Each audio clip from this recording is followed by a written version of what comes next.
Every mage who's trained inside Aretuza or Bonard's halls all learns one core, unshakable rule: magic is never a free gift. It's an exact, dangerous trade-off. Let me break that down simply.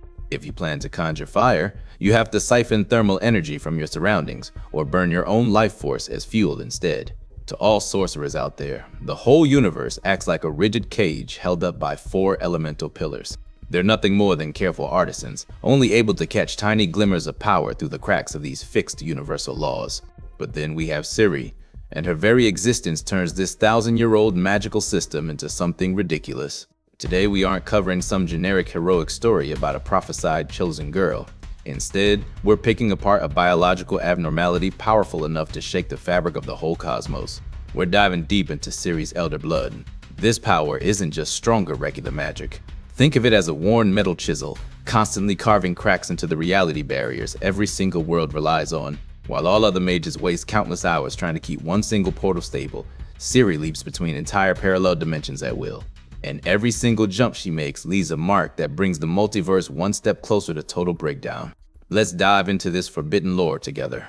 In today's breakdown, we unpack the Elder Blood paradox and explain how the world's prophesied savior could accidentally become the primary force driving all reality toward chaos and decay. Before we dig into how abnormal Ciri's powers truly are, we first need to define what standard magic even works like within the Witcher's lore. Chaos energy isn't some endless well you can tap non-stop no matter what sorcerers claim. Mages love to brand themselves as untouchable elites, yet they're fully bound and limited by the elemental forces they wield. Remember when Yennefer put Ciri through that harsh training centered on razor-sharp mental focus? Have you ever wondered why that level of concentration is mandatory? The elements themselves hold awareness, and they're inherently aggressive. Any mage has to spend decades meditating, studying arcane texts, and enduring painful bodily mutations just to become a living converter. Their bodies turn raw, overwhelming chaos energy into manageable effects. Fireballs, healing magic, and all the basic spells we see throughout the series.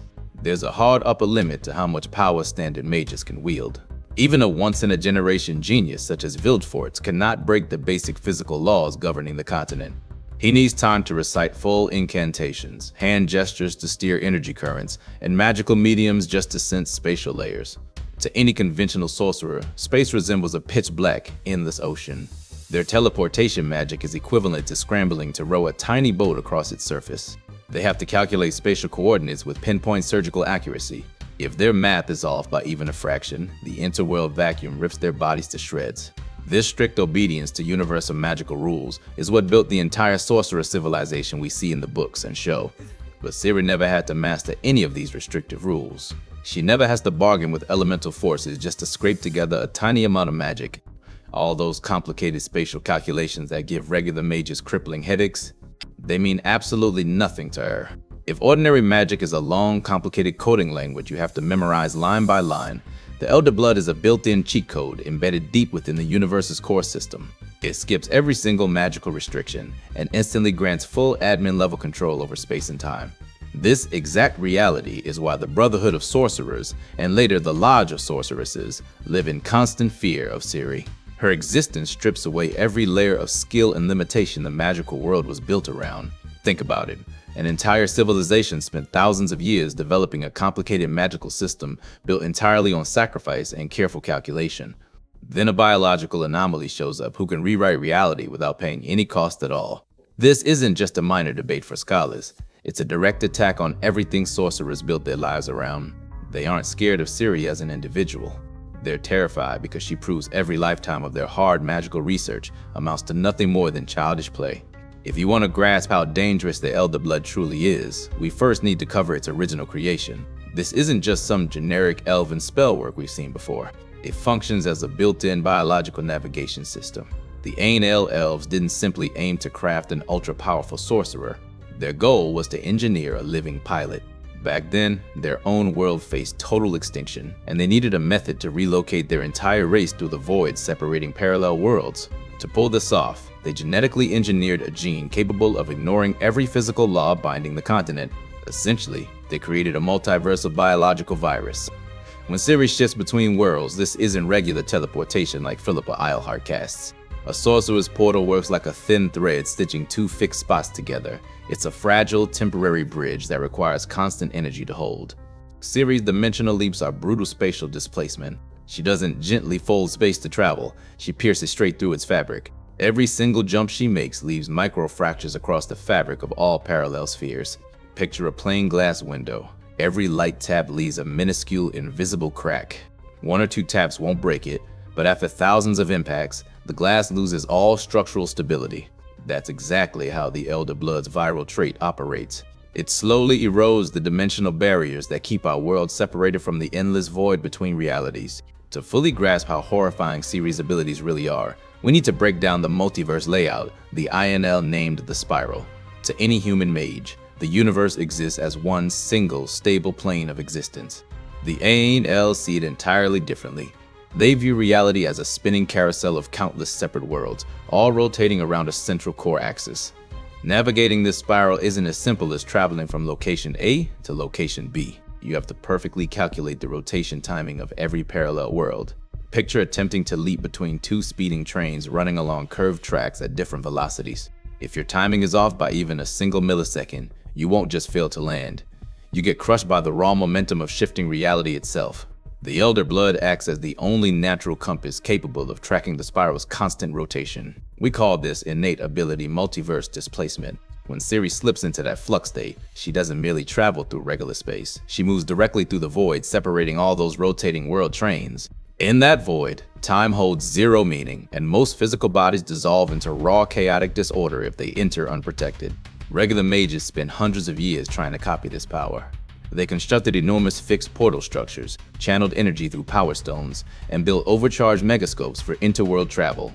Every attempt failed for one identical core reason. They attempted to apply the physical rules of one single world to realities with entirely separate laws. It's equivalent to grabbing a London street map and trying to use it to traverse the moon's surface. Completely useless. All these magical technological attempts ended in catastrophic disaster. Recall all those old tales of sorcerers who got fused solid into stone walls mid-portal travel, or arrived at their destination as a liquefied mass of flesh and tissue. None of their calculations accounted for the spiral's constant rotational wobble. Ciri, by contrast, carries a built-in biological gyroscope inside her bloodline. Her innate elder blood resonates with the unique energy frequency of whatever world she intends to visit. She never needs to run complex spatial equations. Her cells inherently contain all that math. This instinctive dimensional navigation earns her the title, the Lady of Space and Time. She doesn't open a portal doorway to travel, she herself becomes the passage between worlds. Now we get to the grim, forbidden side of this power. Ciri is a living, emotional human being, not a stable, unchanging, magical machine. Her dimensional travel gets warped by her emotions and physical trauma. Every time she runs from the Wild Hunt or flees Bonheart, her jumps become rushed, uneven, and uncontrolled. Each of these panic-driven leaps is equivalent to slamming a heavy, blunt object against a fragile woven tapestry. The Aen Elle elves fully understood this critical flaw. They never sought a royal queen with the bloodline. Their plan was a controlled breeding program meant to stabilize the elder blood gene, letting them regulate the violent dimensional shudder triggered every time the power activates. They knew an unregulated bearer like Ciri I, who never received elven genetic calibration, poses a universal threat to all realities. Anytime fear forces her to jump worlds, she creates a small localized Big Bang effect. Fragments of foreign realities leak into our continent, while pieces of our world get torn away and left trapped in the interworld void. This brings us to the concept of portal stabilization failure. When a standard sorcerer casts a portal, they pour massive amounts of sustained energy to keep the rift edges smooth and sealed. This stops the void's vacuum from sucking in the surrounding land and air. Ciri's dimensional leaps carry zero safety buffers. They're rough, uneven rips torn straight through reality. We've seen the aftermath of her travels across the continent: scorched soil, dead plant life, bizarre abnormal weather shifts trailing wherever she jumps. This isn't minor magical exhaust. It's the fabric of our reality trying to repair unnatural wounds that were never meant to exist. Compare this to the catastrophic outcomes when sorcerers attempted to copy her power.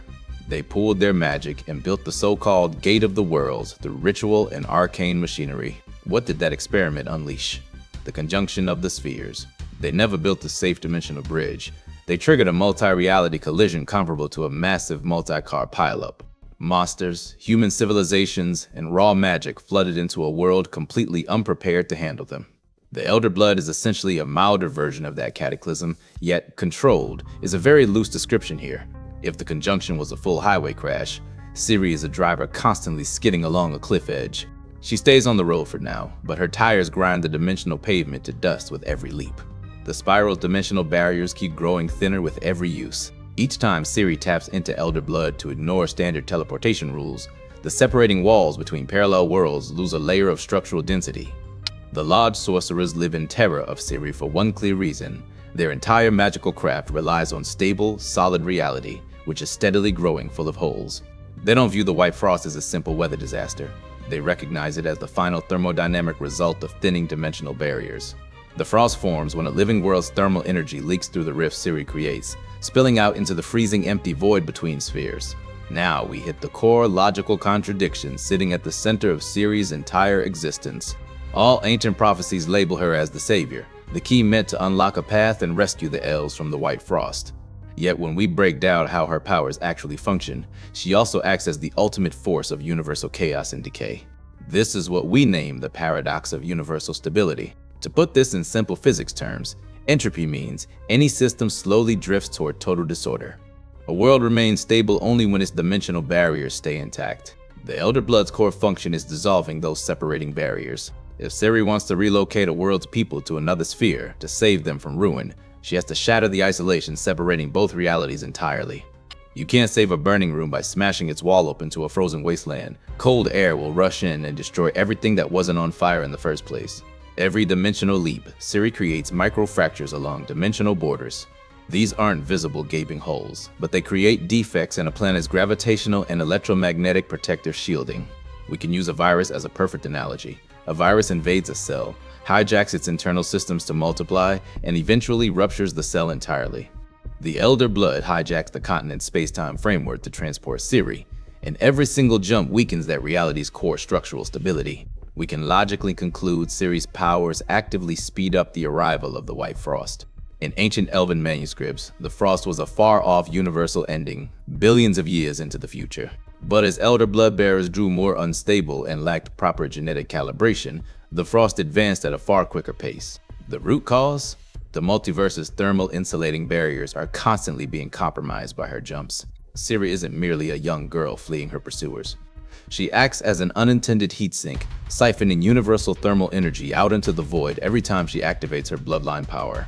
This creates a massive ethical conflict both the Lodge of Sorceresses and Aen Elle's attempt to resolve, though their methods are wildly self-serving and completely different. What do you do with one single person who can single-handedly rewrite the timeline of countless parallel worlds? Standard magic always demands a ritual circle, coordinated spell work, multiple mages to create balance and limits. Ciri needs nothing more than a single thought and a heartbeat to shift between realities. Her existence completely invalidates the entire sorcerer power hierarchy. Picture a lodge mage such as Philippa Eilhart, who spent hundreds of years manipulating monarchs and orchestrating national fates through slow, calculated magic and political plots.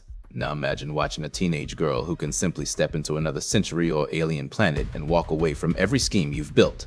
All her long-term plots, all permanent-seeming spells are bound to one single world, one Ciri can abandon in an instant. The threat doesn't only come from how strong her magic is, it's that her power has no binding limits at all. Her abilities operate outside every agreed magical rule and social contract. This power is a biological compulsion baked into her DNA. And because it's bound to her bloodline, it cannot be taught to others, cannot be shared, and crucially, it cannot be switched off. As long as Ciri stays alive, this multiversal virus stays active. Every single jump she makes weakens the dimensional separating walls further. We're staring down a future where strict elemental magic and Ciri's chaotic space-time abilities cannot coexist long-term. One system will inevitably erase the other. Standard mage's rigid spellwork requires a stable, unchanging reality to function. Ciri's Elder Blood power slowly dismantles that stable foundation piece by piece. When fans discuss the Elder Blood, most only fixate on the flashy visual spectacle, bright energy bursts, instant vanishing across space. But we need to examine the horrifying political and moral implications of a power that demands no incantations, no energy sources, and no witnesses. Throughout the continent's recorded history, all forms of power operate within visible limitations. Even the most secretive lodge sorcerers or royal assassins are bound by physical world logistics. They require gold, intelligence, and physical presence to execute their plans. Ciri shatters every unwritten social rule surrounding magical power. She holds what we call unilateral reality authority. Let's unpack what that means. She can rewrite the histories of countless parallel worlds just by existing within them. If Ciri hates how a war ends, or loses someone she loves, she doesn't only have the ability to mourn. Her bloodline lets her jump to a reality where that tragedy never took place, or far worse, accidentally shift our world's core frequency and alter our entire timeline without meaning to. The Lodge doesn't view Ciri as just another competing sorceress.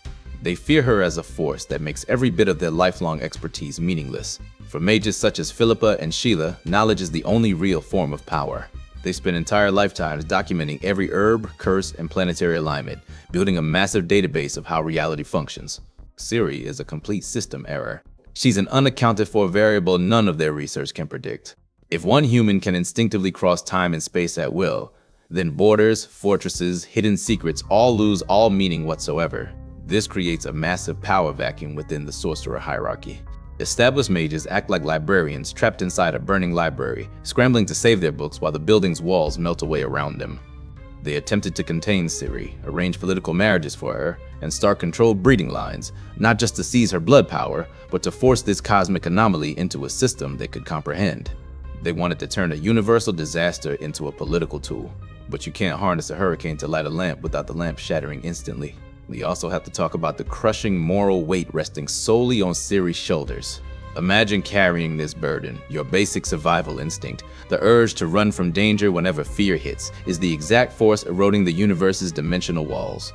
Every time she jumps to save her own life, she risks sacrificing the long-term stability of the world she wants to protect. Is it morally right for one single person to hold the power to damage reality's entire structural foundation? Ciri never chose this fate. She's a victim of elven genetic engineering, a biological experiment whose creators vanished long ago. Yet the universe doesn't care about her intentions. It only follows cold mathematical rules, and every calculation tied to elder blood leads to a zero-sum outcome. So what does all of this add up to? If we map out the long-term consequences of the elder blood paradox, the outlook is incredibly bleak. We have to accept one harsh possibility. The universe cannot sustain both strict elemental magic and Ciri's chaotic space-time abilities forever. The two act as entirely separate operating systems, attempting to run on the same cosmic hardware. And that hardware is already overheating and breaking down.